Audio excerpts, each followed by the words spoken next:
오늘 하나님 말씀은 야고보서 3장 1절부터 10절까지 말씀입니다.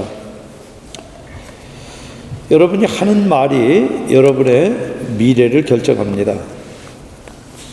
짧게는 면접에 합격하는 것도 여러분들이 말 잘해야 되지만, 거래 들 때도 말 한마디 잘못하면은 다 됐던 거래가 깨지기도 합니다.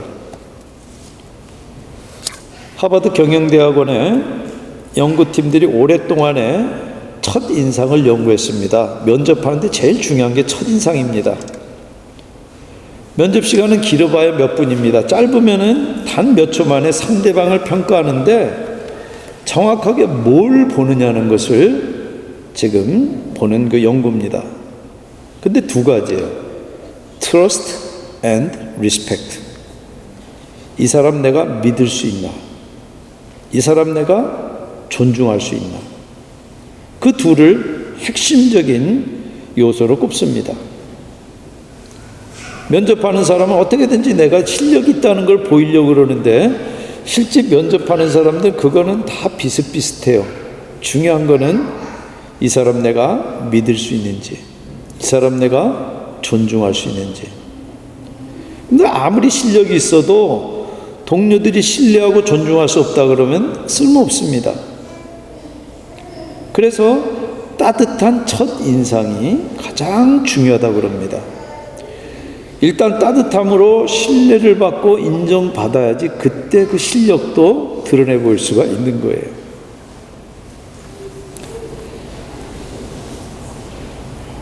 그런데 그래서 면접 잘 보려고 말하는 기술을 가르치는 학원에도 보냅니다.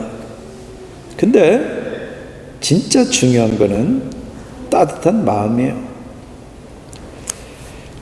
그런데 회장 두 사람이 중요한 거래를 해서 고급 레스토랑에서 만났습니다. 근데 식사 중에 웨이터가 한 회장 양복에다가 그만 포도주를 엎질렀어요.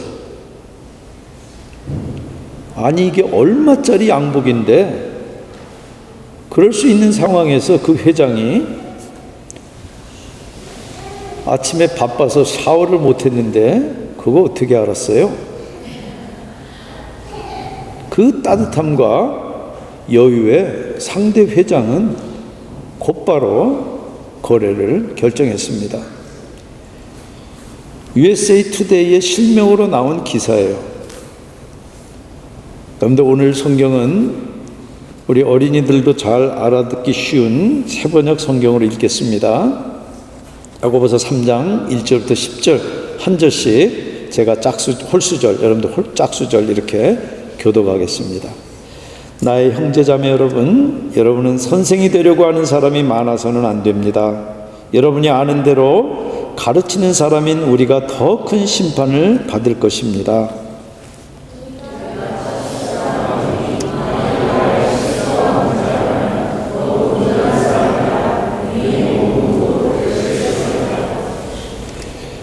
말을 부리려면 그 입에 재갈을 물립니다. 그리하여 우리는 말에 온 몸을 끌고 다닙니다.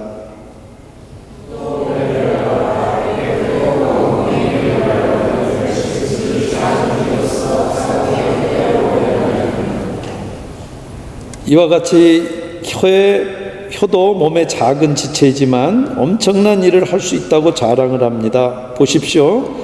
아주 작은 불이 굉장히 큰 숲을 태웁니다.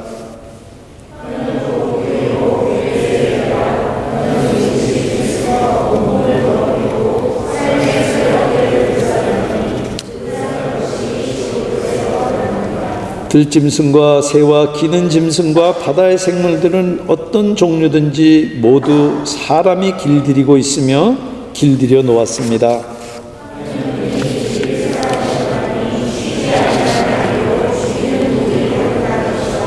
우리는 이 혀로 주님이신 아버지를 찬양하기도 하고 또 이 혀로 하나님의 형상대로 지음을 받은 사람들을 저주하기도 합니다.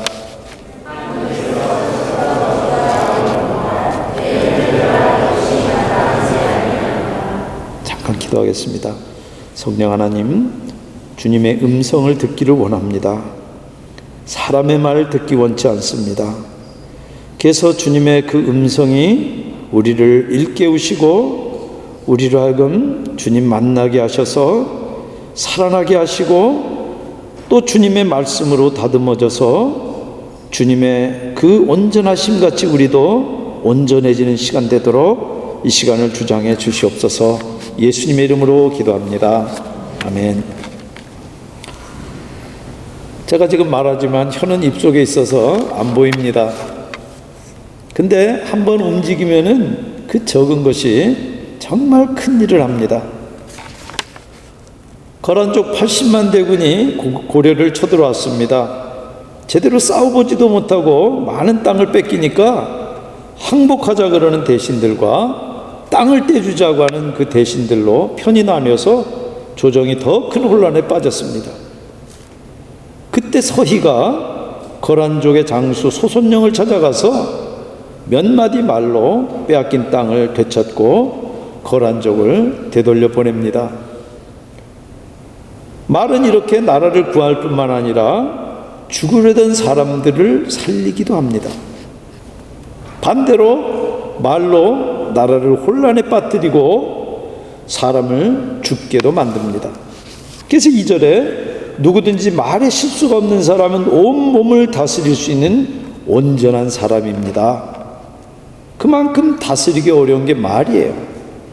그래서 말을 다스리는 사람이 온전한 사람이고 성숙한 사람이다, 그런 뜻입니다.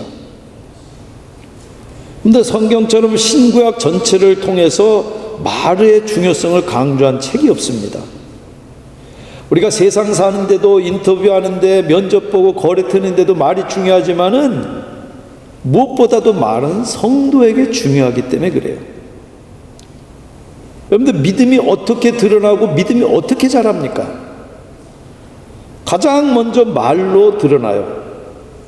그리고 그 하는 말로 그 사람이 사실은 신앙이 성숙해가는 겁니다. 불평불만만큼 하나님을 욕되하고 독을 퍼뜨리는 것이 없습니다. 하나님을 믿는 사람들은 설령 이해할 수 없을지라도 반드시 거기에는 하나님의 선한 뜻이 있어요. 그게 하나님의 말씀이에요. 로마서 8장에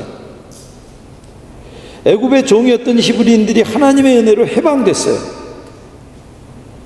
그래서 정말 하나님이 약속하신 그 가나안 땅 입구에 가데스 바네아까지 왔는데 모세와 아론을 원망해서 죽이려고 그래요.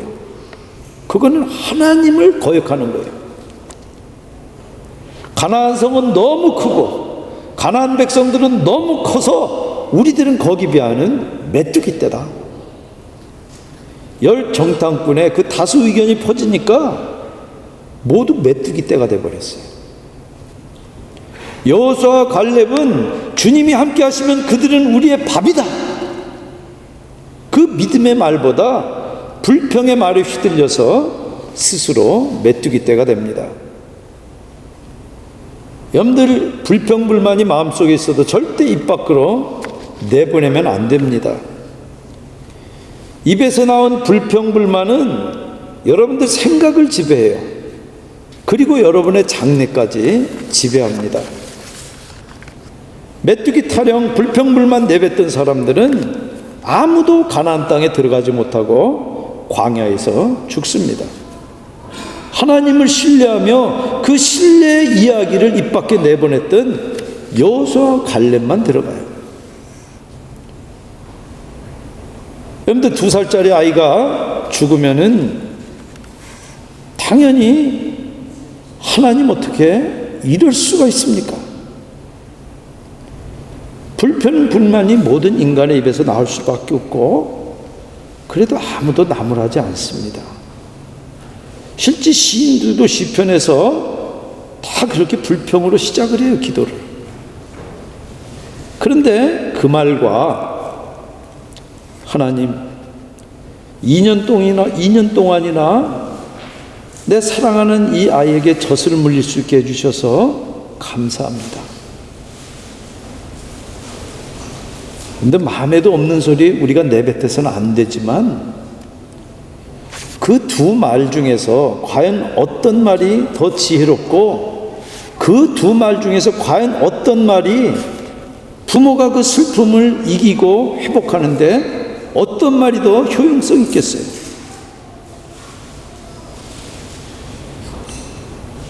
그런데 말은 차라리 적을수록 좋습니다. 그래서 야고보서 1장 19절 20절에 누구든지 듣기는 빨리 하고 말하기는 더디하고 노하기도 더디하십시오. 노하는 사람은 하나님의 의를 이루지 못하기 때문입니다. 마음대로 성질내면서 하나님의 뜻을 이루는 사람도 없고 하나님의 뜻대로 다듬어지는 사람 절대 없어요. 여기 지금 말 듣고 잘 듣고 말을 적게 하라고 그러는데 우리가 읽은 3장 1절에 말이 많아서 문제될 사람들부터 시작을 합니다. 누굽니까? 선생이에요. 이게 주일학교 선생님을 이야기하는 게 아니라 이 야고보 시대 때 선생이라고 하는 이 말은 사도행전에 보면은 바나바 같이 지도자 대접받던 사람을 선생이라고 불렀어요. 대접받고 늘 지도하는 자리에 쓰니까 여기서도 여 강단에 올라가서 조명받으니까 화려해 보여. 그래서 선생 되려는 사람들이 많은데 여러분은 선생이 되려고 하는 사람이 많아서는 안 됩니다. 왜? 가르치는 일단 말이 많아요. 물론 성실하게 잘 준비해서 가르치면은 믿고 구원받으니까 귀하고 복된 일이에요. 그런데 반대로 잘못 가르치면은 상처 주고 문제만 일으켜서 믿던 사람들조차 교회를 떠나게 만들어요. 그러면 더 큰 심판을 받는 정말 두려운 일이에요. 그런데 문제는 성경이 말로만 가르칠 수 없다는 얘기입니다. 본이 돼야 돼요. 그래서 오늘 이 말은 선생 되지 말라라는 얘기는 절대 주일학교 교사도 하지 말고 리더가 되지 말라, 책임질 자리에 앉지 말라, 그 뜻이 아니에요. 선생 돼서 빈말하지 말라, 그 얘기예요.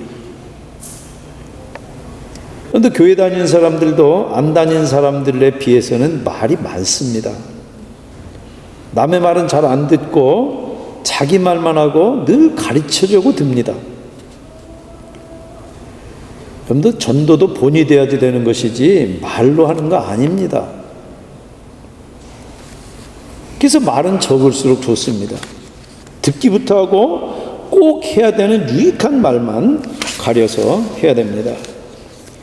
2절부터 8절까지 세 가지 비유로 혀의 영향력을 지금 보여주는데 먼저 말을 타는 말에다가 비유합니다. 그 큰 말이 주먹만도 못한 그 작은 재갈을 입에 물려서 다스려집니다. 그 큰 배가 손바닥만한 작은 키로 다스려요. 그리고 다스리지 못한 작은 불 하나가 온 숲을 태워요. 캘리포니아는 자주 산불이 납니다. 제가 뉴스 안 봤지만 아마 지금도 타고 있을 거예요.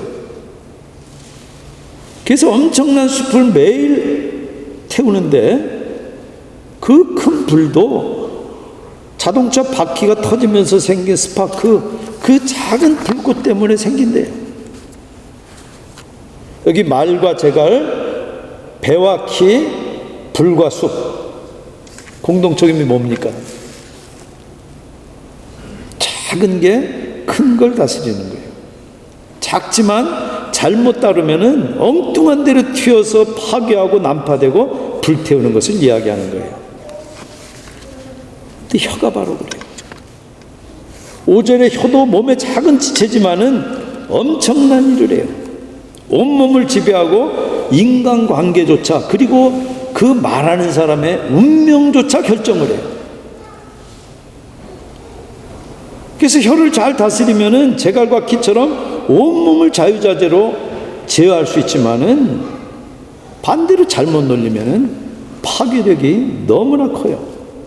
그래서 6절에 길들이지 않는 혀는 온몸을 더럽혀요. 인생의 수레바퀴를 불태워요. 그리고 혀도 지옥불에 불타요. 모든 악이 혀에서 나와서 그런 파괴적인 결과를 냅니다. 다스리지 못한 혀는 지옥불에서 나와서 지옥 같은 세상을 만들어요. 그래서 혀는 반드시 길들여야 합니다. 그런데 세상에는 길든 혀과 길들지 않은 혀 두 가지밖에 없습니다. 사도 바울은 고린도 교인들을 신령한 사람, 세상에 속한 사람 이렇게 두 개로 나누는데 오늘 이 야고보는 혀가 길든 사람, 혀가 길들지 못한 사람 그 두 가지로 나눠요. 결국 혀가 길들지 못한 사람이 세상에 속한 사람이고 혀가 길든 사람이 신령한 사람이라는 얘기입니다. 그런데 크리스천들이 혀를 길들지 못하면 어떻게 됩니까? 한 입에서 두 말이 나와요. 한 샘에서 단물 쓴물이 나올 수 없는데 희한하게 한 입에서 선한 말, 악한 말이 동시에 나옵니다. 그래서 10절에 보니까 혀가 길들지 못하면은 찬양도 저주도 한 입에서 나오는 겁니다. 하나님 찬양했던 그 입으로 하나님이 피조물로 만드신 그 사람을 저주하는 그 말이 나온다는 얘기예요. 제가 이렇게 이야기하니까 여러분들 표정들이 굳으신데 저도 그 중에 하나예요.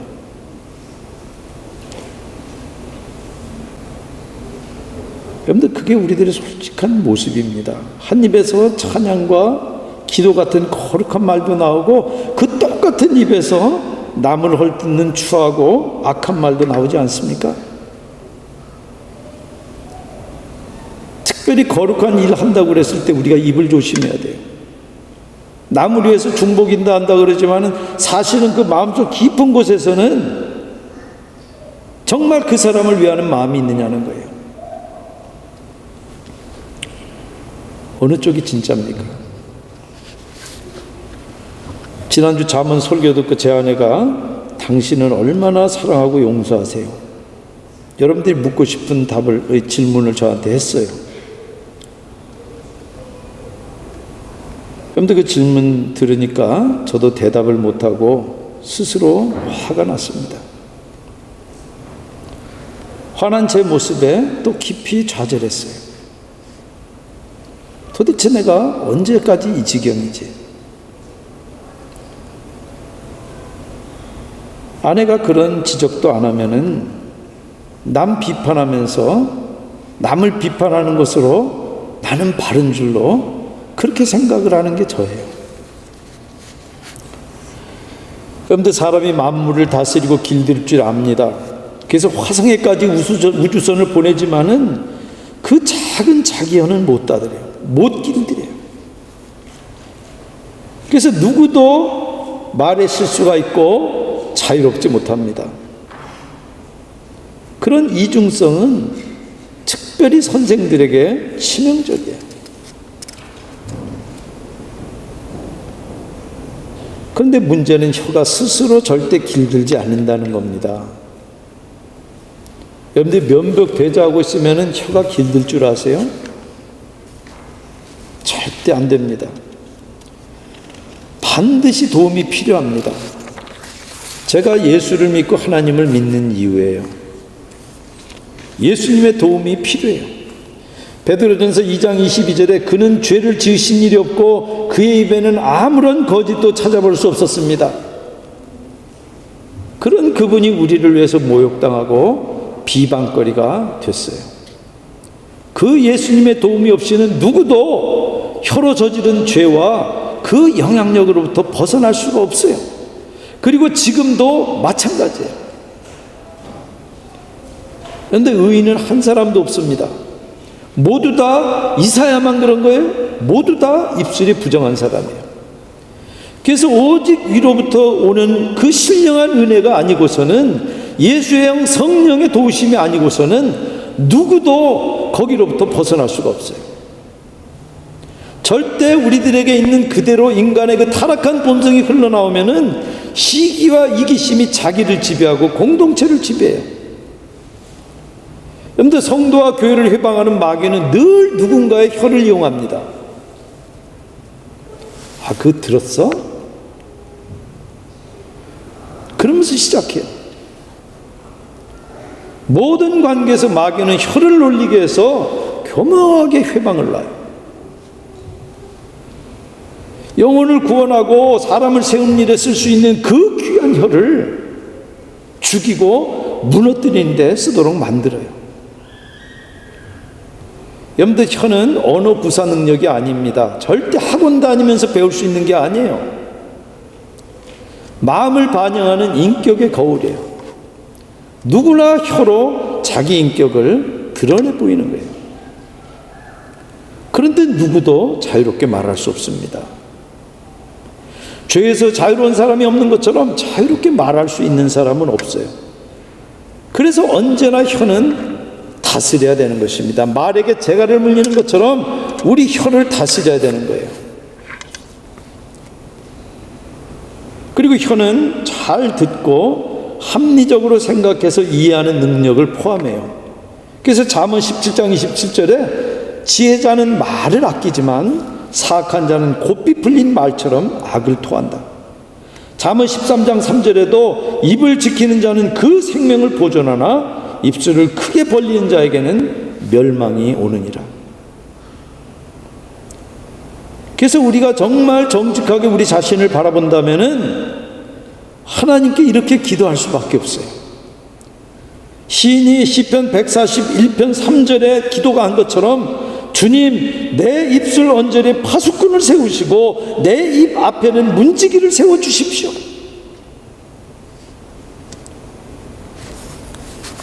여러분들, 침묵이 가장 웅변적일 때가 있습니다. 화날 때 말 참기 어렵지만 화나서 내뱉는 말은 반드시 죄입니다. 언쟁을 불러일으키고 관계를 깨고 싸우게 만듭니다. 또 공동체가 화평하고 하나 되는데 때때로 침묵은 말보다도 더 효과가 있습니다. 우리가 말하기 전에 조금만 생각해도 실수를 줄일 수 있습니다. 혀 안 다스려서 정말 문제가 되고 상처 주지 않습니까? 그랬을 때 우리가 이 말을 듣는 사람이 감정이 어떨까? 그리고 예수님이라면은 이 상황에서 어떻게 말씀하실까?